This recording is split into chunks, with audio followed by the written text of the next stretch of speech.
Olá, sejam todos muito bem-vindos ao programa As Liberais. Eu sou Paula Leal, aqui ao meu lado a jornalista Branca Nunes. E hoje no programa nós recebemos como convidada a produtora rural e empresária Camila Teles. Camila, seja muito bem-vinda ao programa As Liberais. Bem-vinda, Camila. Obrigada, gente. Estou muito feliz de estar aqui com vocês. E antes da gente começar o programa, queria dar um recado para você que está nos acompanhando, você que gosta da Revista Oeste, mas ainda não é assinante, é só apontar o seu celular para esse QR Code que está aparecendo aqui na tela. Com a assinatura você vai ter acesso exclusivo a todo o conteúdo da Revista Oeste. Lembrando que nós não aceitamos financiamento público, não aceitamos financiamento de empresas públicas. Por isso, a sua assinatura é muito importante para que a gente continue a produzir um conteúdo de qualidade, a produzir um jornalismo independente. Também não se esqueça de se inscrever no nosso canal da Revista Oeste no YouTube e ativar as notificações, que é aquele sininho que fica ali do lado. Tá dado o recado? Camila, mais uma vez, seja muito bem-vinda aqui ao programa. Obrigada, Paula. Muito feliz de estar aqui. Branca também. Estou animada para a nossa conversa. Legal, Camila. Eu quero começar voltando lá para a tua infância em Cruz Alta, no Rio Grande do Sul. Lembrando um pouco da tua infância, é verdade que você dirigia trator já desde pequenininha? Desde pequenininha eu faço de tudo, viu? A minha avó é a melhor pessoa para contar essas histórias. Ela tem 93 anos e ela disse que eu era parceirinha dela em tudo. Eu tinha até uma mini enxadinha para poder carpir junto com ela. Então a minha infância na fazenda foi a melhor possível e melhores lembranças sempre. O que você lembra dessa época? O que te vem? Olha, eu sempre tive um contato muito próximo com meus avós, né? Então, porque eu sou a terceira geração da fazenda. Então, eu literalmente cresci no meio do mato e com eles como minha referência, né? Então, o meu avô me ensinou a dirigir no meio da lavoura, meu pai me ensinou a andar de cavalo, minha avó me ensinou a mexer na horta, a minha mãe me ensinou que... A minha mãe sempre foi aquela imagem de líder feminina, porque a minha mãe sempre tocou a fazenda também. Então, eu sempre criei muitas referências para minha vida lá dentro da fazenda desde pequena. E é claro, o pãozinho quentinho, o bolo saindo na hora, aquela delícia de fazenda, e eu sempre ainda tenho o prazer de ter isso quando eu vou pra lá, né? Parece que lá nunca cresço. Tem fogão a lenha? Tem fogão a lenha, tem tudo. Lá é bom demais e o pessoal me mima muito quando eu vou pra lá, sabe? Então é cada vez uma lembrança maior da minha infância também. E recapitulando um pouco a tua história, daí você foi a Porto Alegre para estudar Relações Públicas. Isso. Eu terminei meu ensino médio em Cruz Alta e tinha muito aquela questão de, se tu não sair do interior, tu não vai ter uma vida profissional diferenciada, ou tu não vai ser alguém na vida, né? E tu sabe que isso é uma coisa que eu trago muito para a questão do campo. Antigamente, os meus avós, por exemplo, diziam para os meus pais que se não estudasse ia acabar na roça.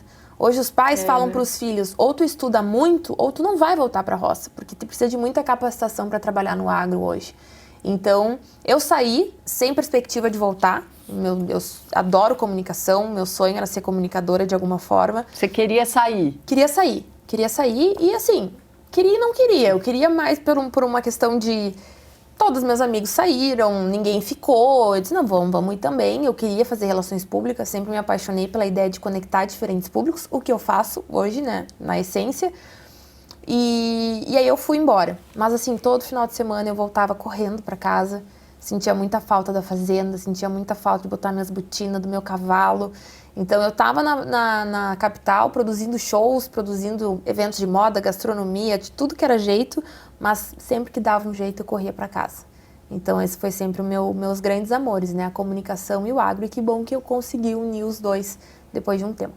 E aí, como é que você se tornou essa influenciadora do agronegócio, Camila? Eu queria saber, quando você já queria sair, né? Quando que foi aquela vontade de voltar mesmo a trabalhar? Que acho que foi antes de você se tornar... Foi. O que acontece? Eu produzia muitos shows e eu me lembro que eu estava no final de uma turnê do Guns N' Roses em Brasília, sentada na pista, assim, eu disse, gente, eu não quero isso pra minha vida, não. Eu admiro muito quem produz eventos, porque eu acho genial. Mas eu quero a fazenda, quero ir para casa. E como eu tinha esse grande amor pelo agro, essa grande eu sentia que eu tinha uma grande responsabilidade em comunicar o agro de alguma forma. Então eu levava meus colegas da faculdade para irem para a fazenda, para descobrirem, para verem como tudo funcionava, e muitos deles não tinham nem noção e faziam curso de comunicação, seriam jornalistas, seriam publicitários, relações públicas. Eu disse, então daqui a pouco é o agro que está falhando, o agro que não está abrindo as portas como deveria para as pessoas entenderem como tudo realmente funciona. Qual é o meu papel diante disso? O que eu posso fazer? Nessa época, Camila, desculpa te interromper, só para saber, existia já essa birra contra o agro? Existia. Não era como hoje, porque não tinha o forte, estava recém começando o Instagram, Facebook. A gente está falando de que época, mais ou menos? A gente está falando de 2011, que foi quando eu entrei na faculdade, né? Eu me formei em 2015. E aí, nesse momento, tinha aquela birra, mas era mais por questões, às vezes, até política. De desconhecimento mesmo, né? De não ter essa questão. Não era tão forte, mas já tinha muita desinformação. E aí, com as redes sociais, acentuou muito mais. E aí, nesse momento, eu percebi que estava começando um movimento maior de desinformação. As pessoas realmente achavam que o agro era uma coisa ruim, ao invés de achar que era algo bom. E aí eu pensei, não, meu propósito, encontrei o meu propósito, aí virou a chavezinha. Eu disse, por que não juntar as duas coisas que eu amo, né? Que é o agro, a agropecuária como um todo, e a comunicação. E aí eu pedi demissão, tinha 22, fui para casa, pro desespero e alegria dos meus pais, voltei para a fazenda.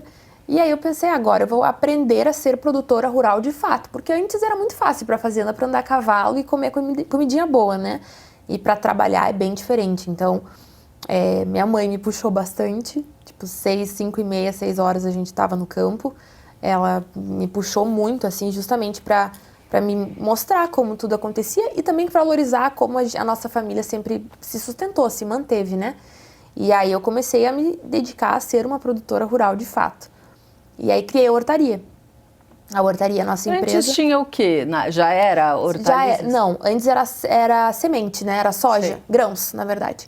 A gente sempre produziu grãos, é o grau forte ali da região noroeste do Rio Grande do Sul, né? Então, meus pais, meus avós sempre foram grãos. Meu pai investiu muito em tecnologia, em irrigação, em agricultura de precisão. E aí eu cheguei querendo montar a hortaria. Por quê? Porque eu tinha uma ideia muito grande de que eu queria conversar diretamente com o público consumidor e levar o agro, de alguma forma, para a cidade. Que elas conseguissem visualizar isso. Então, como eu estudei marketing e relações públicas... quando eu voltei para casa, a condição que meus pais me deram foi continuar estudando. Então, eu voltei para casa e já emendei uma pós. Então, eu nunca parei de estudar e essa foi a condição que eles me deram. E foi muito bacana, assim, tudo que eu aprendi, tudo que eu vivi, porque eu tive a faculdade na universidade e a faculdade em casa, que aprendi muita coisa. Então, foi crescendo, foi desenvolvendo... Só que eu recebi um convite para trabalhar em Brasília, em 2018. Tudo isso antes de viralizar, por isso que eu estou contextualizando aqui. Em 2018, eu fui convidada para trabalhar na CNA em Brasília. Que é a Confederação da Agricultura e Pecuária no Brasil, E eu tinha participado do programa CNA Jovem, que é um programa de jovens líderes do agro que eles fazem em todo o Brasil. E eu tinha sido uma das selecionadas do Rio Grande do Sul e fiquei entre as 10 finalistas. E o meu trabalho era um dos únicos sobre comunicação. E eu sou chata, assim, eu acredito muito no potencial que o nosso setor tem para melhorar a comunicação e eu sempre acreditei. Naquela época as redes sociais já estavam bem mais fortes, já estava vindo com bem mais força. Aí é 2019, né? Que aí começou a bombar, teve a questão das eleições, então teve uma briga generalizada. Em 2018 eu comecei a me questionar como é que eu poderia estar comunicando o agro de uma maneira mais efetiva. E eles me fizeram esse convite, eu fui para Brasília. Ou seja, montei a hortaria, botei a bomba no colo do meu pai e da minha mãe e fui para Brasília. Basicamente isso. E aí, sorte que eles pegaram e cuidaram bem. Melhor que eu, inclusive. E aí eu fui para Brasília e em Brasília eu tive mais uma faculdade, porque em Brasília eu consegui visualizar o agro na questão nacional.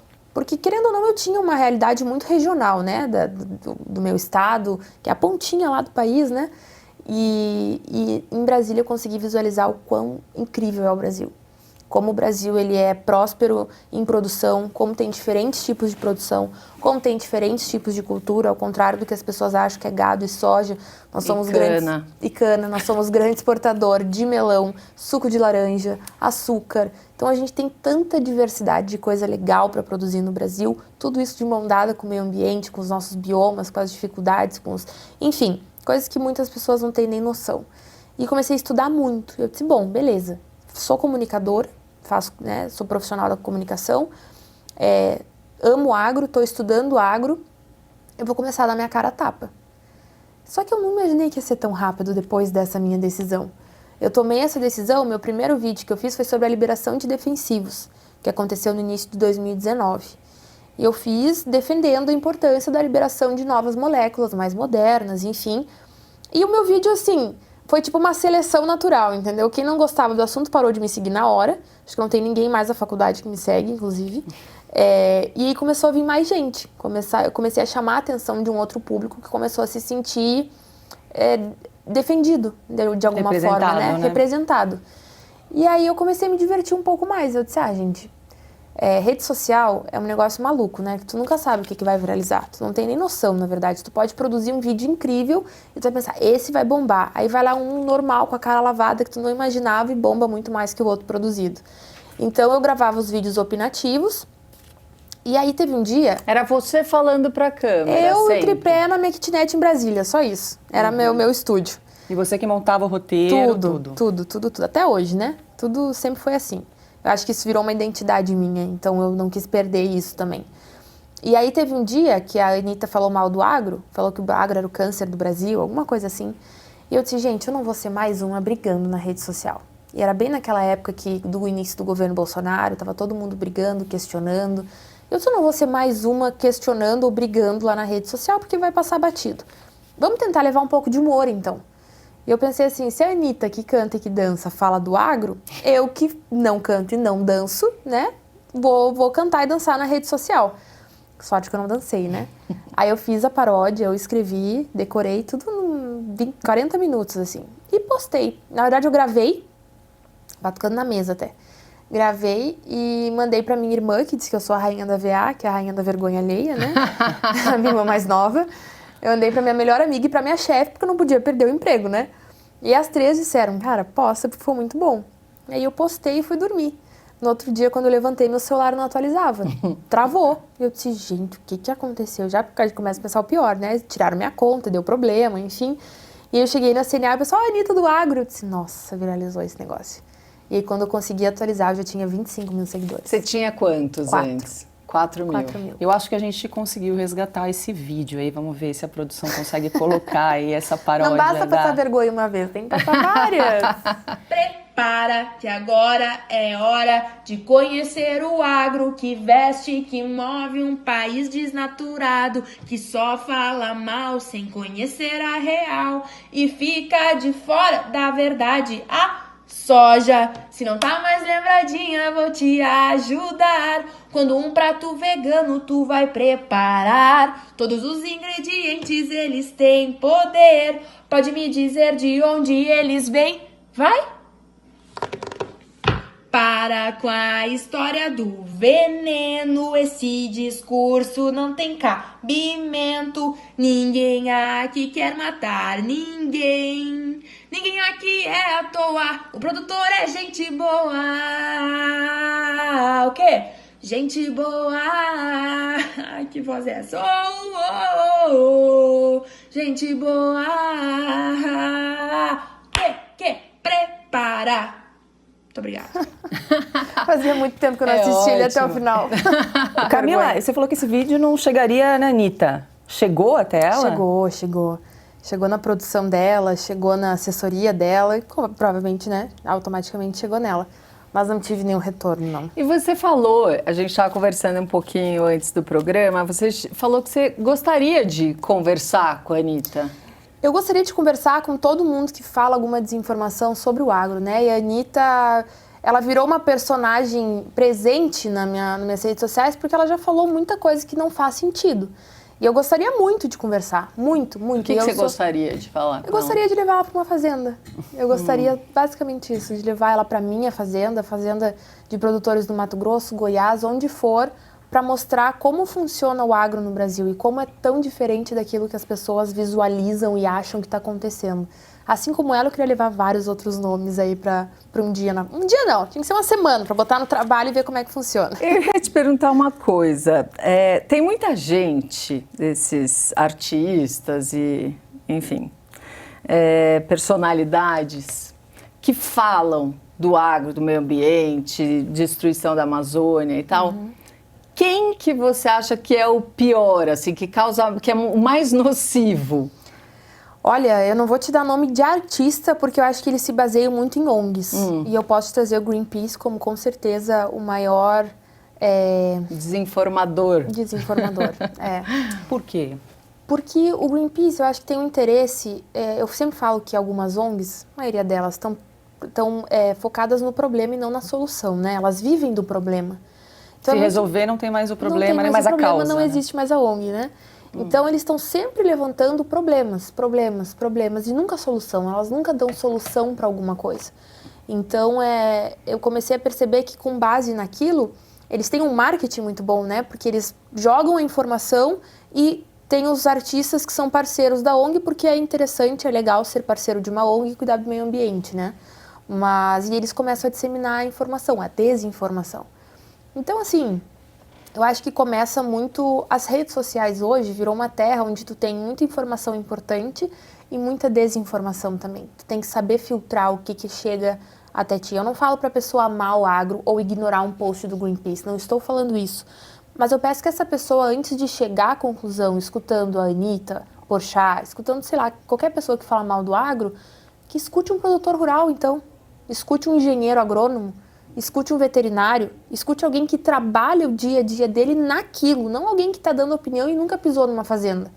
E aí, com base nos dois lados, aí beleza, pode formar a tua opinião.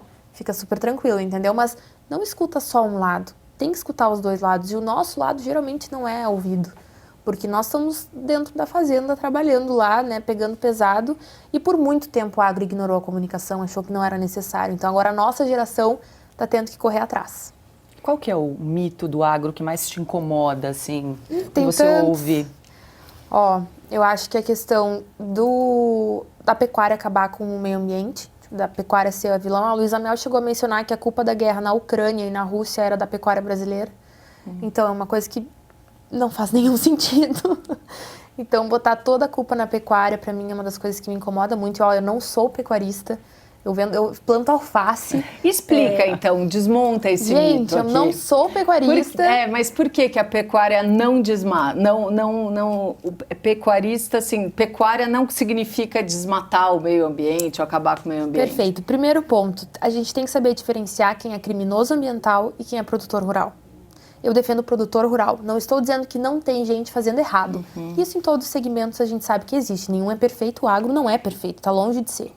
Então, existe desmatamento? Existe. Existe queimada ilegal? Existe, infelizmente. São produtores rurais que fazem isso? Não. São criminosos ambientais.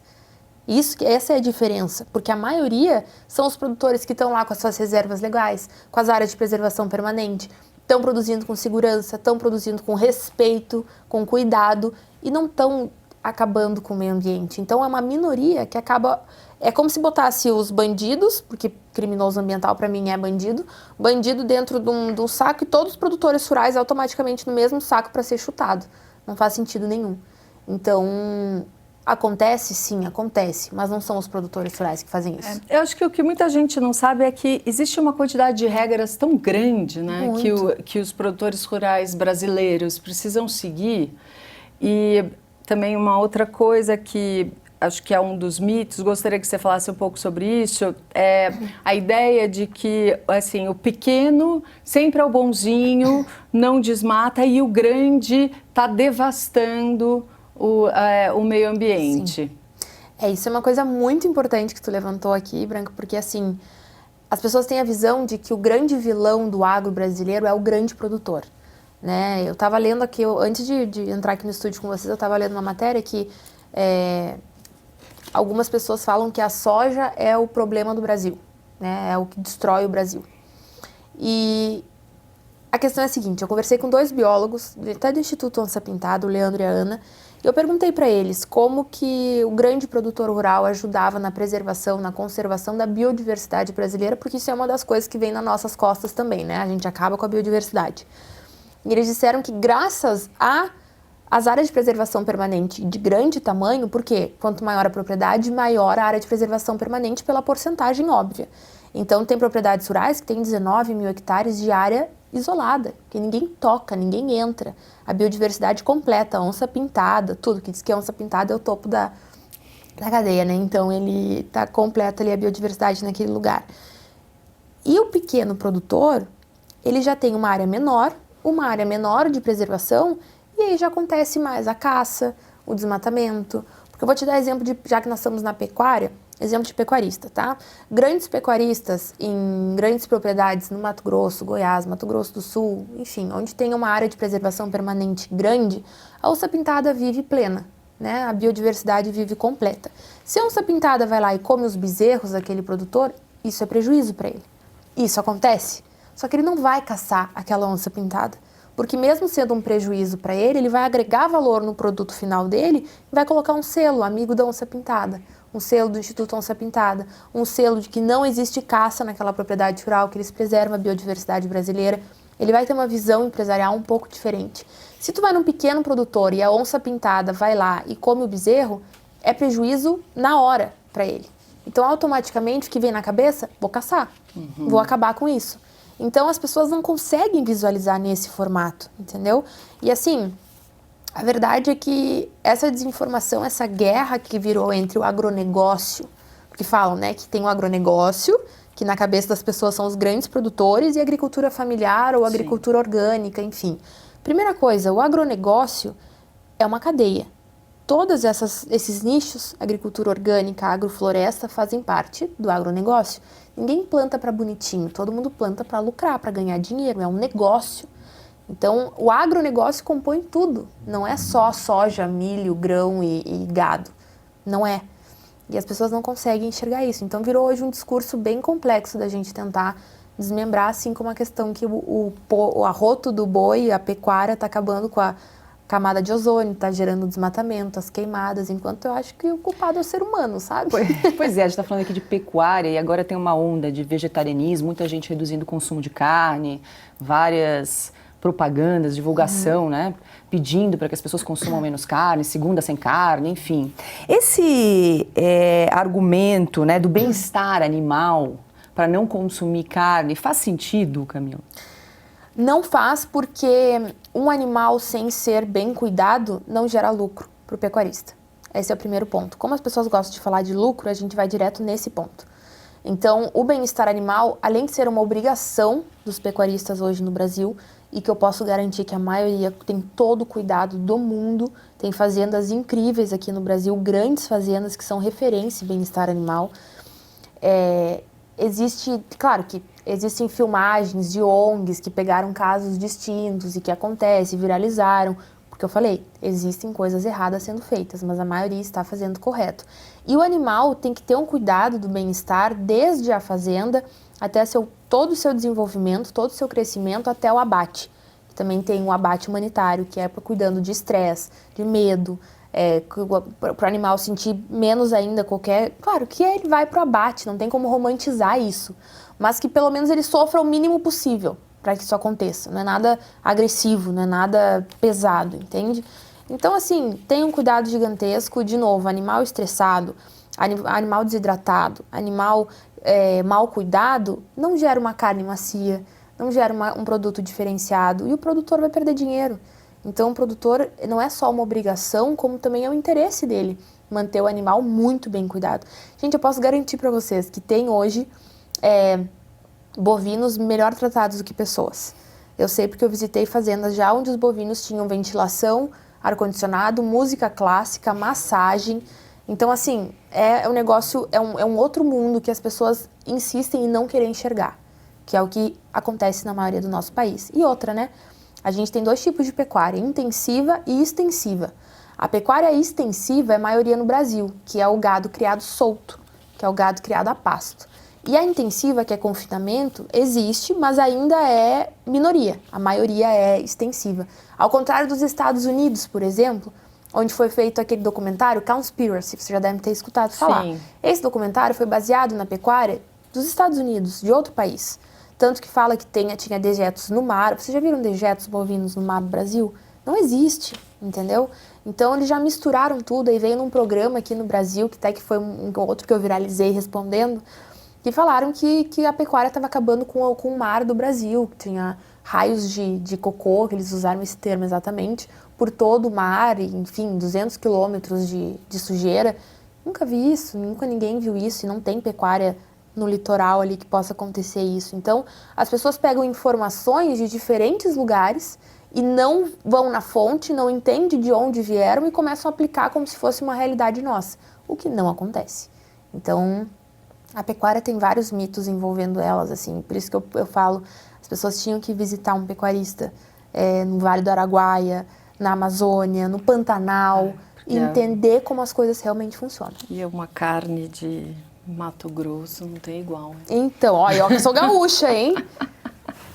A gaúcha com que todo respeito aos gaúchos. Então, não, mas a gente tem um produto de qualidade muito grande aqui no Brasil como um todo, né? E o Rio Grande do Sul tem bastante referência da Argentina, do Uruguai, é pampa, então é carne a pasto mesmo, é totalmente extensiva. E isso foi também indo para outros lugares do país. E o que eu sempre falo, né? O Brasil é um país que tem vários países. Então, a forma como a pecuária funciona no Rio Grande do Sul é totalmente diferente como funciona no Goiás. Porque até o clima, né? O Goiás não conhece o frio que o Rio Grande do Sul tem. Então, as raças britânicas se identificam mais com o frio do Sul. E a gente tem já o Nelore, que é mais forte no centro do nosso país. Então, é por isso que eu digo, o Brasil é incrível, tem muita diversidade. As pessoas insistem em olhar a coisa ruim, ao invés de enxergar a coisa boa. Carlos, uma outra coisa que você costuma fazer, principalmente para quem visita a sua fazenda, né? A diferença, assim, as pessoas tendem a valorizar muito o produto orgânico. Uhum. E você diz que ainda mais importante que o orgânico é o produto seguro. Explica um pouco o que é isso. Exatamente. O que eu penso, tá? Um orgânico pode ser mal produzido. E o orgânico mal produzido pode ser mais prejudicial à saúde do que um convencional. Porque tu está lidando com questões biológicas, com bactérias, com questões que tem que ter todo um cuidado sanitário para ter o selo, para ter toda, né? Enfim. Não critico os orgânicos em momento nenhum, claro, porque os orgânicos são um nicho importantíssimo do agronegócio. Esse é o ponto. E o convencional tem que ser bem produzido também. Né? Se for usar algum químico, tem que respeitar a carência. Lá na hortaria, por exemplo, a gente não é orgânico porque nós somos hidroponia. Hidroponia é produzido 100% na água, né? Então, a gente faz todo o tratamento da planta na água. Então, não tem como ser orgânico, porque orgânico é terra, né? Resgata formas ancestrais de produzir. E a questão de, quando me perguntam, a maior pergunta que vem é, Camila, são orgânicos? Não são orgânicos, mas tu pode comer 100% segura, tranquila, porque é um produto que a gente consome e a gente vende.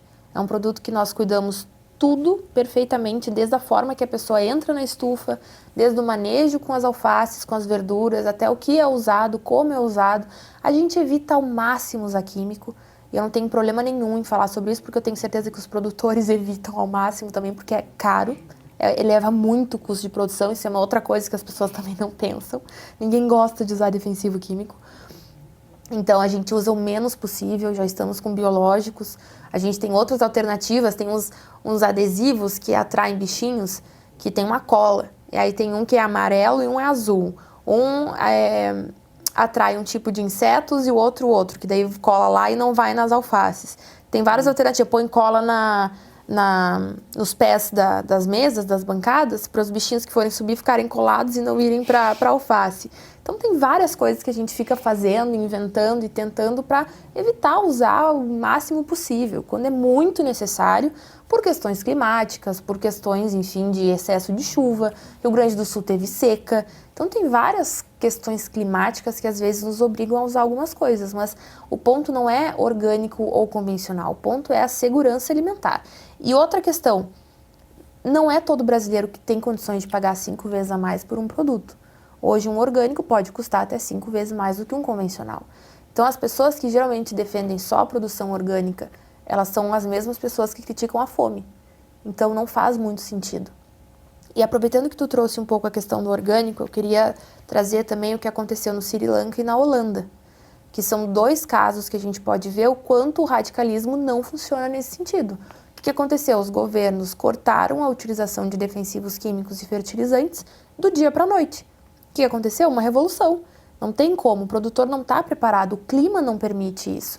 Para te passar hoje de uma produção, isso eu falo para vocês porque eu conversei com produtores que fizeram isso, eu já conheci uma produção de soja orgânica em grande escala. É possível, mas ele demorou 8 anos para chegar nela. Ele perdeu aquela lavoura durante 8 anos, até entender como funcionava, até chegar num senso climático, de localização, do que poderia ser, o que não poderia. Como é que os governos querem mudar isso do dia para a noite? Esse imediatismo. Na Holanda, o agro parou. Os mercados ficaram desabastecidos porque os produtores vão ser obrigados a usar muito menos defensivos e fertilizantes e diminuir, se eu não me engano, não quero errar o número, mas 30% da pecuária, né? Isso. Então, não é uma coisa que assusta, porque eu tenho, sinceramente, medo que isso venha acontecer em algum momento em outros países do mundo. E o mundo é um grande mercado, né? Uma grande feira. O que acontece lá espelha diretamente o que acontece aqui. Tanto que a guerra na Ucrânia e na Rússia, as questões dos fertilizantes que não vieram para cá ou que demoraram, aumentou muito o nosso custo de produção. O custo dos alimentos, todo mundo põe a culpa no produtor, mas ninguém imagina o que custa produzir um alimento. Então, o mundo está todo conectado e essa questão de ficar brigando entre orgânico e convencional já não faz mais sentido. Agora, falando em defensivos, de 2019 para cá foram autorizados várias moléculas novas, né? E aí também saiu na grande mídia que abriram a porteira, né, dos defensivos. E, na verdade, foi uma atualização, moléculas mais modernas, né? Menos prejudiciais. Isso. Na verdade, assim, o processo sempre foi muito moroso. Até por questões polêmicas também, acredito, de mídia, para não ter muito problema. E essa liberação foi essencial acontecer. E eu acho que tem que continuar acontecendo, inclusive, porque o agro precisa se modernizar. Por que a comunicação evolui tanto? Por que a inovação, a tecnologia, os celulares, tudo evolui muito rápido e as pessoas vão acompanhando aquela evolução? Quem imaginou que hoje nós viveríamos com WhatsApp? Hoje, quem se imagina sem WhatsApp, por exemplo? Então, tudo evolui muito rápido. Por que na agricultura tem que ser diferente? Por que as pessoas, ao invés de acharem que a agricultura pode se desenvolver, pode se modernizar com novos produtos, novas moléculas, inclusive biológicos, não, tem que voltar lá na época que o boi arava a terra. Então, é isso que querem, entendeu? E o agricultor, fala agora como agricultora, como filha de produtor rural que investiu em tecnologia a vida inteira. É muita inovação que tem dentro de uma lavoura hoje no Brasil. Né? Então, assim, a agricultura de precisão, ela permite que tu coloque, tu pulverize só em áreas que realmente precisam, para não ter desperdício, para não colocar no mesmo lugar mais do que deveria. A tecnologia está à disposição, a nossa geração está levando opções diferentes para a produção. A questão do consumo da água racionado também, pensado só na época que precisa, no horário que precisa, se precisa, conversar com o solo, conversar com a planta. As pessoas querem que a gente modernize e, ao mesmo tempo, continue sem fazer com que as coisas andem de uma forma diferente.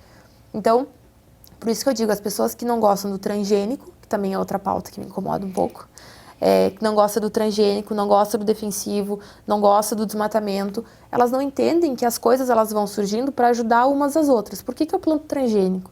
Porque o transgênico vai me permitir usar menos defensivo. Porque ela é resistente a algumas coisas que antes só com muito defensivo eu conseguia tirar da planta. Então, eles já vão modificando para que a planta fique mais resistente. E o que acontece? Eu consigo aumentar minha produção no mesmo espaço geográfico sem precisar abrir novas terras. Então, é isso, a tecnologia. Por que as pessoas, muitas aí falam da vacina, da medicina, da insulina? A insulina, ela foi criada e foi uma revolução, foi um desenvolvimento maravilhoso para a saúde. E a base de estudo da ciência da insulina, por exemplo, das questões medicinais, são as mesmas dos defensivos. Então, a gente tem que pensar nesse sentido, assim. Não adianta tu fechar o olho para uma coisa e para o outro tá, meu Deus, é um absurdo, vai acabar com o planeta. Então, é muita hipocrisia que tem entre os assuntos, muita desinformação, que muitas vezes foi culpa do próprio agro. E Camila, você acha que agora a cidade está entendendo mais, cada vez mais? Os produtores estão conversando? Eu gostaria muito que sim, Branca, porque assim, o que eu vi na pandemia, nosso Brasil não ficou desabastecido em nenhum momento. Então, na pandemia, eu tinha uma esperança. A pandemia foi forte para todo mundo, foi triste para todo mundo, foi pesada para todo mundo. Você ficou na fazenda? Fiquei. Eu fui privilegiada, né? Minha pandemia, mas na verdade, assim, eu fiquei os primeiros meses, aquela loucura de não saber para onde corria, toda a família foi para a fazenda.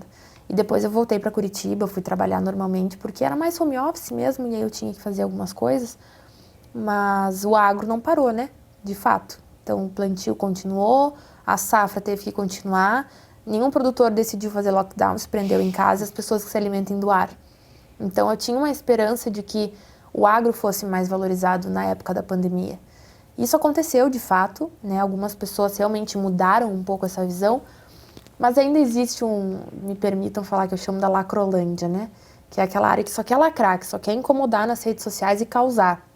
Que ficou falando, inclusive, que o agro estava se aproveitando da pandemia para ganhar dinheiro. Eu escutei muito isso. O preço do arroz, o preço não sei o que, a inflação. É o agro, os produtores estão usando os consumidores que estão num momento sensível para ganhar dinheiro. Olha que absurdo isso. E aí tu escuta isso como produtora rural, não vai se incomodar? Não vai ficar brava? Não vai ficar triste? Pensar que o teu pai produziu a vida inteira para acharem que agora ele quer, no meio de uma pandemia, usar o povo para ganhar dinheiro. Não faz sentido nenhum, entende? Então a gente tem que escutar muita besteira. Pois como é que você lida com haters, assim, nas redes sociais? Além dos vídeos criativos, assim. Olha, eu tô aprendendo a lidar agora, eu te diria assim. Tem muita terapia, um pouquinho de Rivotril, entendeu? Pra o negócio funcionar. Mas assim, eu acho que o meu propósito ele é muito bem definido. Então, no momento em que eu escolhi isso, de me expor, de dar minha cara a tapa, eu tenho muitas mulheres que são referências para mim, que estão já no meio fazendo isso, eu me sinto forte e confiante. Eu sei que vão ter pessoas que vão levar para o lado pessoal, porque quem não tem argumento, xinga. Quem não tem argumento, perde a postura, né? E eu já recebi muitos xingamentos absurdos. Você costumava interagir, assim? Então, eu costumo interagir com muita gente, tá? Principalmente as pessoas que vêm com uma dúvida. Porque uma coisa é tu vir e perguntar, questionar, porque não sabe. Outra coisa é a pessoa vir te provocar, te xingar, né, te desrespeitar. As pessoas que vêm me perguntar por curiosidade, eu sempre abro a conversa, mando um áudio, mando artigo, converso. E é assim que eu vou atraindo um público que não é do agro, porque o meu objetivo é atrair um público da cidade. Porque o agro, como eu já disse, se comunica bem com o agro. Então é uma forma que eu acho de me conectar mais com essas pessoas. Mas tem haters que não tem que fazer mesmo, né? Tá lá meu pai me defendendo, às vezes eu digo, pai, nem adianta, pai, não responde, tá tudo bem. Minha filha não é isso não. Eu disse, pai, tá tudo bem. Mas assim, uma das táticas que eu tive é não ler muito comentário, assim, confesso. Tem alguns que eu leio, tem alguns que eu respondo, mas se eu parar pra ler todos, assim, fica meio maçante, assim, meio cansativo, porque... Poxa, tu tá se expondo por um setor inteiro e aí as pessoas começam a misturar tudo. Aí eu sou bancada, perguntam quem que me banca. Eles xingam tanto que não vale a pena ler tanto xingamento, porque assim, no momento que tu começa também. a se questionar, é porque realmente o negócio tá muito pesado. E aí eu tenho uma cartinha na minha carteira, que o meu pai escreveu pra mim, que fala tudo o que eu sou, meus valores, meus princípios, de onde eu venho, minhas raízes. Então sempre que bate aquela angústia, eu vou lá e leio a cartinha, senão tá aqui. Quem importa sabe quem eu sou, entendeu? Então querem me xingar, me xinguem, eu sei que o meu propósito é baseado em coisas do bem, não é nada por interesse ou coisa parecida.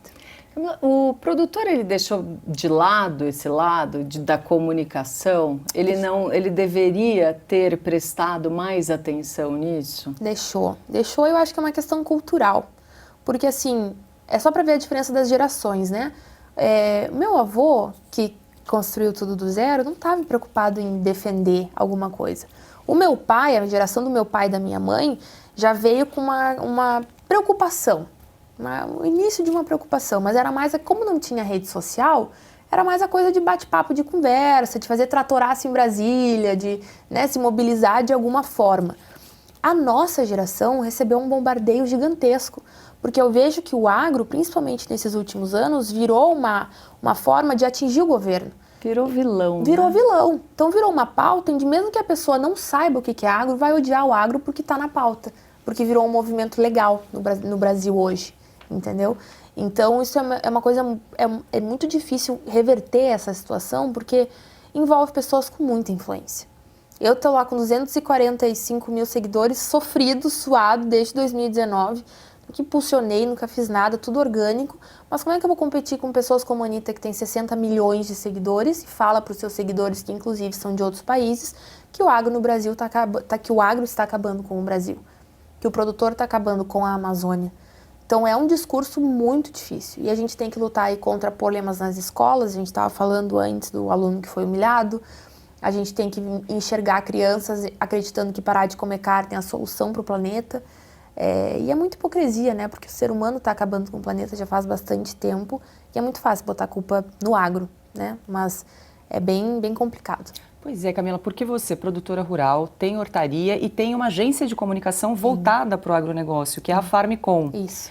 E quais são as suas principais demandas aí de comunicação? Quem é o teu público? Quem te procura hoje?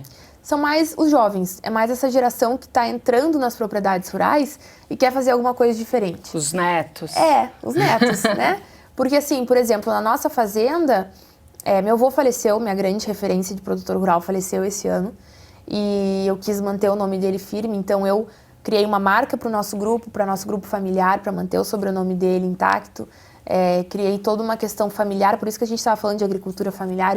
A minha agricultura é familiar, minha família inteira está envolvida, tem todo um sentimento, tem toda uma questão nisso. E os jovens, eles estão querendo mostrar mais isso, estão querendo desenvolver uma marca, estão querendo ter uma rede social, estão querendo promover algumas ações na cidade, nas escolas, universidades, estão querendo fazer alguns eventos, estão querendo abrir as porteiras para receber a cidade dentro da fazenda. E aí a Farmcom é uma forma de facilitar isso, né, de ajudar isso e mostrar que é super possível, porque uma fazenda nada mais é do que uma empresa, né? Então tem que ser tratada como uma empresa, com setores definidos, o jurídico, o financeiro, a comunicação, o marketing, e não adianta, tu pode ter o melhor produto do mundo, se tu não souber vender ele não vai vender. Tu pode ter um produto meia boca, se tu souber vender ele, tu vai vender super bem. Então o marketing, o que faltou no agro foi vender o agro de uma maneira mais eficiente, assim, que eu acho que o pessoal deixou muito pra lá, tipo, deixa que falem, eu tô fazendo meu trabalho aqui, não tá interferindo em nada. Só que agora tá interferindo, porque existe toda uma geração, não é nem um problema nossa geração, a minha atual, é que tá vindo, que não tá interessado em trabalhar no agro porque acha que ele é algo ruim. E aí a gente vai ter uma quebra aí que estamos lutando para não acontecer. E você conhece a Amazônia? Conheço. Você conheceu agora nas suas... Eu viajo muito dando palestra, Sim. né? E eu faço questão, fui para Roraima, e lá eu consegui conversar com produtores que convivem diretamente com a preservação da Amazônia, que produzem arroz, que produzem muito produto que é exportado. A gente tem na Amazônia o açaí, que é um queridinho do Brasil e dos outros países. Então eu falo, gente, a Amazônia é agro, entendeu? A gente tira muita coisa. E preservação, né? Os dois. Eu acho que essa é a parte bonita que a gente tem que vender o nosso país, entendeu? Não é... Porque, assim, teve uma exposição, agora eu não vou lembrar, não quero mentir, mas eu acho que foi na Alemanha, depois eu posso pesquisar melhor. E eles botaram todos os biomas do país, do Brasil. Eu pensei, nossa, que legal, identificaram os biomas, porque tem museu, por exemplo, em Nova York, onde coloca o Brasil e dentro tá escrito Amazônia, né? Então, assim, eles conseguiram botar todos os biomas, e aí tu vai lá nos biomas ver o que tá escrito. Na Amazônia é fogo. No Cerrado é fogo e bicho morrendo. Nossa. Na Caatinga, fogo. É como se o Brasil tivesse em chamas. Porque é isso que a mídia tá mostrando, as ONGs estão mostrando. Sendo que o Brasil, gente, não tá em chamas. O Brasil tá sendo o celeiro do mundo. E as pessoas, se elas acreditam que não tem interesse comercial nos outros países em criticar o nosso país, é porque é uma questão ingênua também. Porque eu fui na França, fui na Alemanha, fui nos Emirados Árabes, fui na Espanha. E o meu turismo em outros países é turismo rural, tá? Eu vou para esses países, eu vou pro interior visitar fazendeiro. Eu vou conhecer a produção rural de todos esses países. E eu converso muito com o pessoal. E eles me disseram, nossa, a nossa preocupação com o Brasil não é defensivo químico. É eles estarem na mesma gôndola que o nosso produto. Porque é um produto competitivo. É um produto diferenciado. Então, a Alemanha, por exemplo, ela não é um país produtivo, ela é um país industrializado, né? Então, ela importa muito produto, por exemplo, café do Brasil, e aí finaliza lá e sai como da Alemanha. Mas é um produto do Brasil, né? O Brasil, ele oferece cacau, café, açúcar, couro, muita carne, é o maior exportador de carne de frango do mundo, aí quebra aquela questão do frango no hormônio, até fiz um post sobre isso hoje, que também brasileiro acha que frango brasileiro tem hormônio. Sim. Então, como é que nós seríamos o maior exportador se tivesse hormônio, né? Então, é muita desinformação mesmo, E eu vejo a Amazônia de uma forma tão linda, sabe? De uma forma tão mais rica que a gente pode mostrar do nosso país, porque tem muita produção lá dentro. Tem a produção dos próprios indígenas, eu converso muito com indígenas, produtores rurais, que as pessoas não conseguem visualizar isso. Entrevistei até indígenas no Mato Grosso do Sul, que tem 19 mil hectares e plantam soja. Então, assim, é sempre entender, por isso que eu digo, assistam o outro lado. Percebam o que realmente acontece para então formar a opinião. Ou vão para a Amazônia para ver que ela não está pegando fogo, Pois entendeu? porque agora na Europa, vários incêndios, né? Ninguém fala Espanha, nada. Marrocos. Cadê a Greta? Pois é. Entendeu? E aí o Brasil tem a época das queimadas no Cerrado. Morei em Brasília, eu sei. Era o pessoal apagando fogo desesperadamente, porque com o clima seco, qualquer coisinha queima. No Mato Grosso também, amigas que viraram 3 noites seguidas tentando apagar o fogo para não vir para a fazenda. O produtor não quer, porque é básico. Se eu botar fogo ali do lado, vai acabar com toda a minha plantação. Eu vou perder meu dinheiro, vai matar meu gado. Então ninguém quer botar fogo no bioma. Não é assim que funciona, entendeu? E o nosso Brasil não tá pegando fogo, eu posso garantir isso para as pessoas, para Greta, para Leonardo DiCaprio, para Gisele, para todo mundo que fala que o Brasil tá pegando fogo. Bom, o Leonardo DiCaprio, inclusive, postou uma foto da África pegando fogo, falando que era o Brasil, né? Então, para vocês verem o quanto a internet tem os dois lados, assim, as pessoas compartilharam, teve milhões de compartilhamentos. Você falou que você conhece o agro do mundo, né? Algum pouquinho. país? Mas algum país te chamou a atenção? Olha, o último que eu fui foi a Espanha. E me chamou muito a atenção na Espanha, porque eles têm uma questão de rastreabilidade que o nosso país está bem atrás. Isso é uma das coisas que o Brasil tem que melhorar muito. Não vou falar só coisas boas o tempo inteiro, eu também falo coisas que a gente tem para melhorar. E a questão da rastreabilidade, de mostrar para o consumidor final como o nosso produto é produzido, né, toda a etapa que ele passa, vai ser uma forma da gente tranquilizar o consumidor também. E se o consumidor quer isso, ele manda. A gente tem que fazer o que ele está querendo. Então, a nossa alface, por exemplo, a gente está montando uma estrutura nos mercados com uma televisão mostrando todo o processo produtivo. Então, tem um QR Code que tu vai lá escanear, tu vai ver quem é que produziu, como produziu, o que usou naquele alimento, para as pessoas ficarem cada vez mais tranquilas. E aí entra muito a questão das proteínas vegetais e das animais, né? O plant-based. Que bom que eles surgiram, porque assim a competição é boa. E assim faz com que o marketing da nossa carne, da proteína animal, melhore, fique melhor. Porque enquanto o plant-based detona a pecuária não precisa detonar eles. A pecuária só tem que mostrar o que ela realmente está fazendo. Então, isso nos ajuda com essa questão da rastreabilidade, que eu acho que o Brasil está um pouco atrás. Espanha está bombando com isso. É incrível, assim, todo o cuidado que eles têm com a rastreabilidade.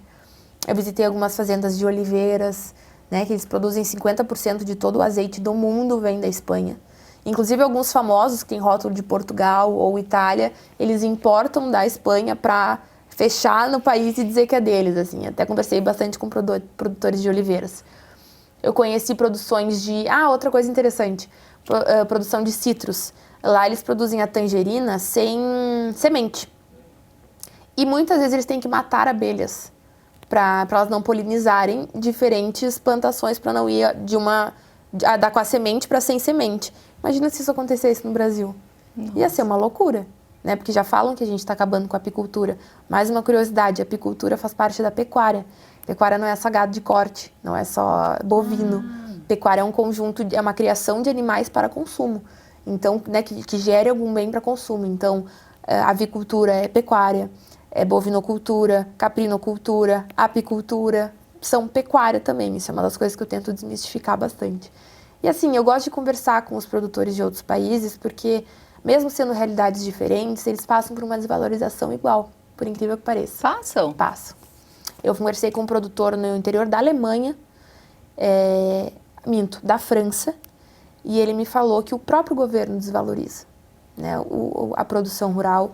E lá eles não podem ter muita terra, né? Eles têm que ter pequenas quantias, senão o governo tira.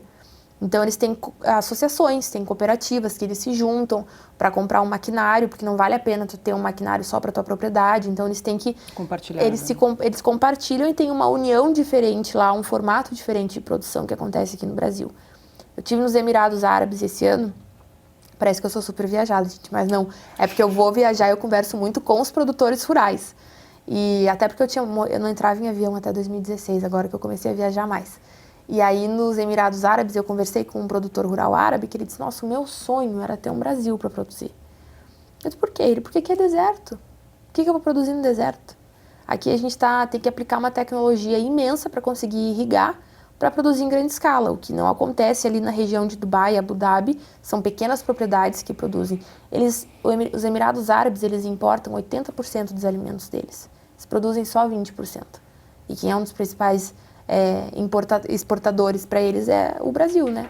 Que tem a carne de frango, principalmente. Eu fui lá nos mercados mostrar. Então, o pessoal que viaja comigo já sabe, o meu turismo ele é um pouquinho diferente. Eu vou para supermercado, vou para fazenda, vou para frigorífico, para realmente mostrar como o nosso produto está chegando nos outros países. E a gente estava falando de crianças, né, educação nas escolas, as crianças estão sendo ensinadas muitas vezes de que o agro é vilão, Isso. né?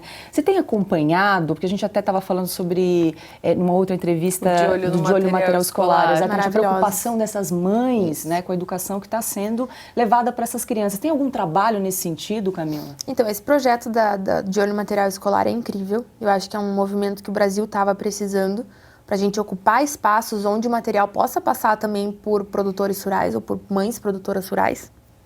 Eu super apoio e gosto muito desse movimento. E tem alguns projetos que vários institutos fazem ou próprias associações. Produtores se juntam de uma região e, por exemplo, convidam professores e alunos para irem na fazenda, terem um dia de campo. Eu conheço um Instituto Farmundo, Mato Grosso, que são de amigos meus. É lindo. E eles fazem o AgroDay, que é um sucesso. Então, eles chamam escolas para irem na fazenda para descobrir como tudo é produzido, né, para o que vem de cada coisa. Depois, eles chamam os professores para conversar com os professores, darem materiais para os professores. Eu conheço uma produtora rural, a Ellen, que ela desenvolveu livrinhos infantis e ela é pedagoga também, se eu não me engano. E ela vai nas escolas ensinar para as crianças por que não precisa parar de comer carne. Então, assim, toda a ilustração já fala assim, o pum da vaca acaba com o meio ambiente, entendeu? Eu preciso parar de comer carne. Uns questionamentos que ela leva de uma maneira mais lúdica para as crianças. E é isso, eu acho que hoje uma da forma mais eficiente da gente comunicar o agro é indo para a base.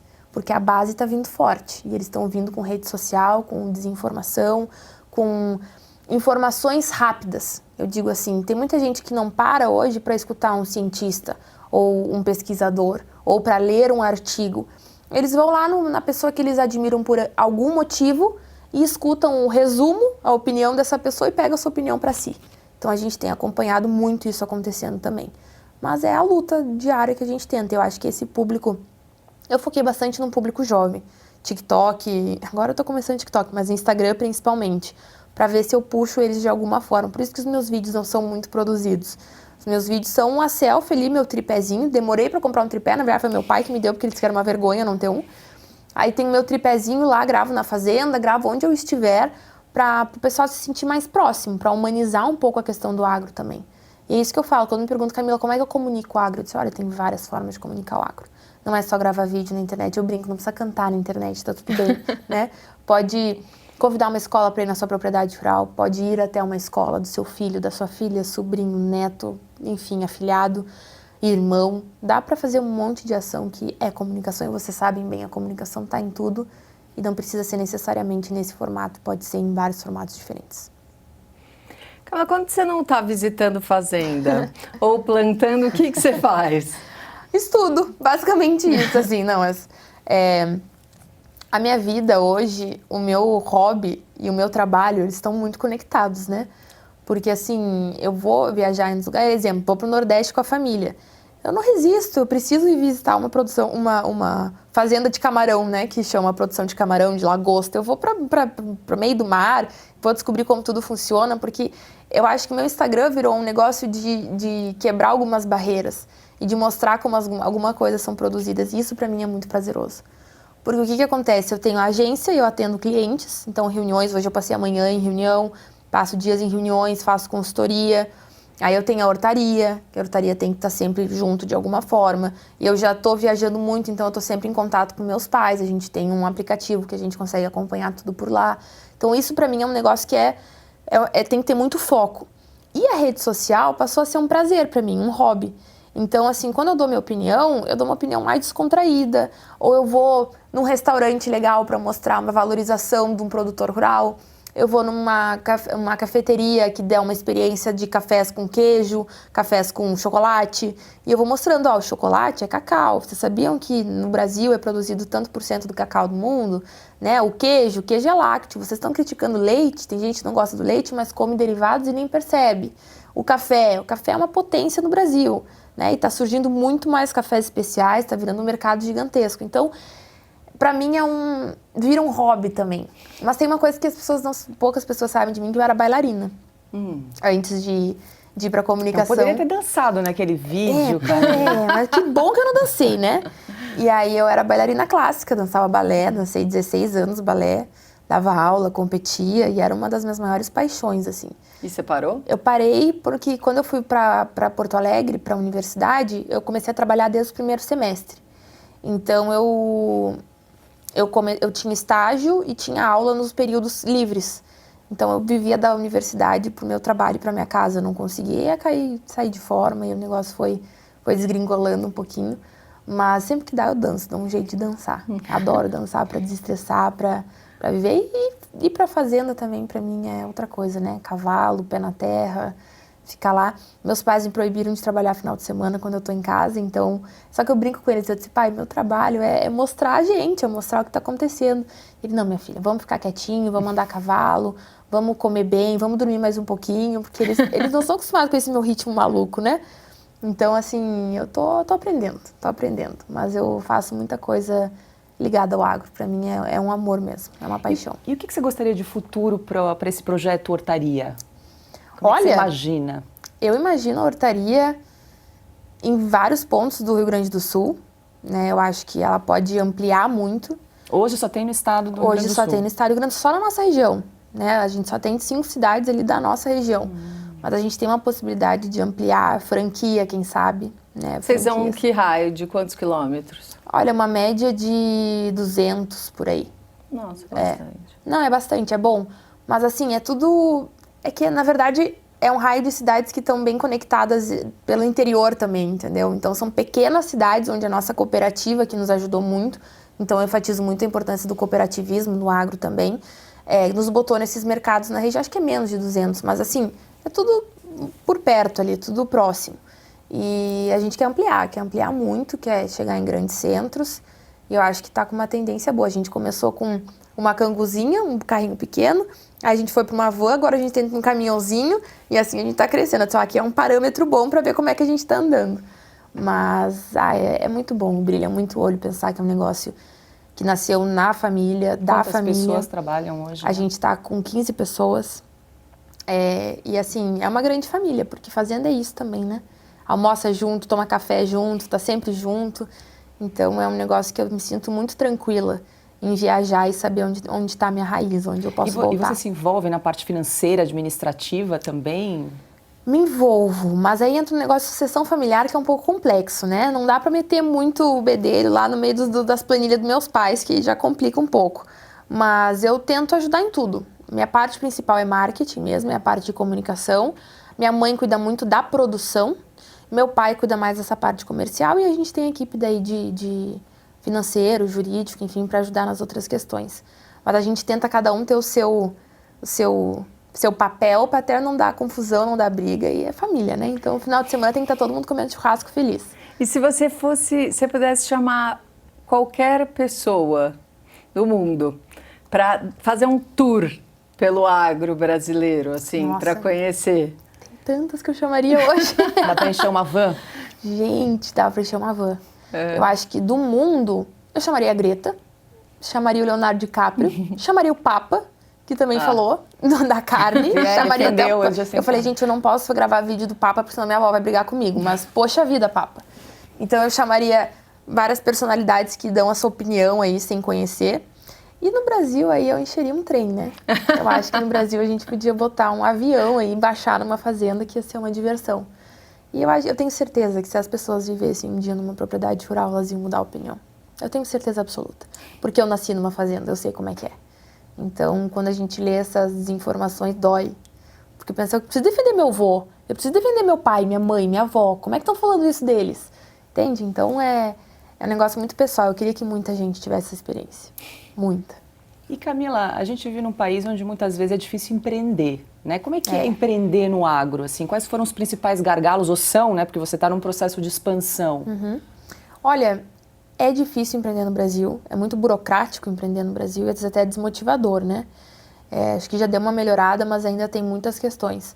E no agro não é diferente. Só que, às vezes, os próprios jovens, a própria geração não enxerga muito a forma de empreender no agro. Porque parece que é aquelas coisinhas fechadinhas, né? Vou produzir isso, vou vender para isso, vou exportar, vou manter aqui, vou entregar os grãos e é isso. Na verdade, a gente pode agregar muito valor e ser muito criativo dentro do setor. Então, um dos desafios que eu tive foi realmente combater a desinformação. Que eu acho que tem muita gente que, bom, como é que ela é uma fazenda de soja que vai plantar verdura e vai dizer que é saudável? Então, tem vários aspectos nesse sentido. A questão da gestão também sempre é um desafio, principalmente em empresas familiares. Então, acho que no agro tem muito esse desafio da gestão, de dividir papéis para não dar problema. E sucessão é um tema muito alto no agronegócio, porque realmente tem famílias que não conseguem trabalhar juntas. Então, acho que a gestão é um desafio, a questão da logística é um desafio também. Eu só consigo ter a hortaria hoje porque a nossa fazenda fica a 20 minutos da cidade e é praticamente beira de asfalto, então eu não pego muito estrada de chão. Então ela não me obriga a ter uma logística mais complexa para fazer as entregas. Então facilita, mas o agro tem isso também. Daqui a pouco tu quer abrir um super negócio de verduras, legumes, moranguinho, tomatinho, o que for. Até bolo, o que for. Daqui a pouco tu tá lá a tantos quilômetros da cidade e até o teu produto chegar na cidade não vai estar fresquinho bastante, ou tu não vai conseguir fazer valer a pena ir e voltar mais de uma vez no dia. Então acho que a logística é um grande desafio também. Para o agro em geral também, em tudo, né? Nossas ferrovias, enfim, rodovias, eu acho que melhorou muito, tem melhorado muito, mas para o agro ainda tem alguns lugares que são um desafio. E na tua família, você, teus pais, tua irmã também trabalha na... Quase. A minha irmã faz arquitetura, ela é 6 anos mais nova que eu. Ela faz arquitetura e assim, mas ela tá sempre na fazenda, agora ela tá fazendo o projeto lá do refeitório, ela tá sempre envolvida, meu pai sempre envolve ela. Eu não quero palpitar no futuro, mas acho que ela vem pro agro também. Esperamos, né? Legal. Bom, a gente está chegando ao fim aqui do nosso programa. Foi um papo super bacana sobre o agro. A gente já tinha conversado com a Camila em outras oportunidades, né, pela Revista Oeste, né? Aproveitando, você acompanha a Revista Oeste, Camila? Acompanho, sou assinante, indico que todo mundo assine, porque tem uma informação muito importante lá. Sou super fã de vocês, por isso que eu tô tão feliz de estar aqui. Vocês já me deram, a Revista Oeste já me abriu algumas portas já em falar um pouquinho do meu trabalho. Até há poucos meses atrás eu saí na revista e é muito legal, é muito importante para mim ter espaço em áreas que não são necessariamente rurais. Né? Embora a revista seja muito atuante no agro, é importante atingir outros públicos para que eles conheçam um pouquinho mais do meu mundo, do nosso mundo, que querendo ou não é a essência do Brasil. Tem um perfil da Camila na edição 112 Isso aí. Da revista. Fica a dica. Sempre muito bem recebida. Bom, muito obrigada, Camila, pela tua presença aqui nas Liberais. Eu agradeço, gente. Obrigada, Camila. Obrigada, Branca, por mais esse programa. E você que nos acompanha, muito obrigada pela sua presença aqui. Lembrando que as Liberais vai ao ar todas as terças-feiras no canal da Revista Oeste no YouTube, às 20h30. Não esqueça de assinar e de se inscrever no nosso canal. Obrigada e até a próxima semana.